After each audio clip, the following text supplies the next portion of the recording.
এই যে পুলিশের 2,13,000 পুলিশ আছে। আগের জামানার কথা বাদ দিলাম, সালেমদের সময়, এখন প্রায় 2 লাখ পুলিশই অন্তত ভালো, 13,000 একটু খারাপ আছে। এরপরে ওরা যে বাম হাতের ইনকাম করে, শুধু দোষ ওদের না। আমরা কোরআনে কারিমকে এবার যদি সত্যি জায়গা মতো নিয়ে যেতে পারি, সর্বপ্রথম হাত দেওয়া হবে এই দেশের প্রশাসনে। ওদের প্রথম কাজ হবে, ওরা মেনে চলবে ওদের আইজির কমান্ড। বাংলাদেশে কোনো নেতা খেতা কোনো নেত্রীর কথা ওদের শোনা লাগবে না। 2 নম্বরে 8 ঘন্টা ডিউটির পরে যে কয় ঘন্টা ওরা ডিউটি করে জনগণের জন্য, ওভার টাইম হিসাবে মাস শেষে বেতন দেওয়া লাগবে।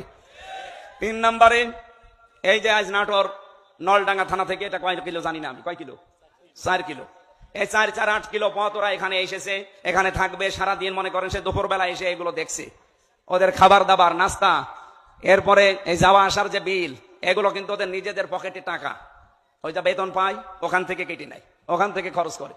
অথচ ওর উপরে ওর মা বাবা স্ত্রী সন্তান সবগুলো ডিপেন্ডেন্ট। কথা বলেন না কেন? ও কি করবে? ওই 32,000 টাকা দিয়ে যখন চলে না, তখন ওই মাম হাতের ইনকাম করে, আর তখন ওদের খারাপ বলি। একটা মানুষ খারাপ হয় কেন? ওই রাস্তাটা বন্ধ করে দেন, ও খারাপ হবে না। পুলিশ যদি এখানে কেউ থাকে, আপনি তারা জিজ্ঞাসা করে দেখেন, আজকে যদি সে দুপুরে এখানে এসে থাকে, খাবার খাওয়া, চা নাস্তা খাওয়া, যাওয়া আসার সব বিল ওর পকেটের। কেন? ও কি ওর বাবার কাজ করছে না আমাদের কাজ করছে? যে সমাজের কাজ যখন করবে, এই বিল সমাজের অথবা সরকারের দেওয়া লাগবে না, এটা দেওয়া হয় না। এরকম প্রত্যেক জায়গায়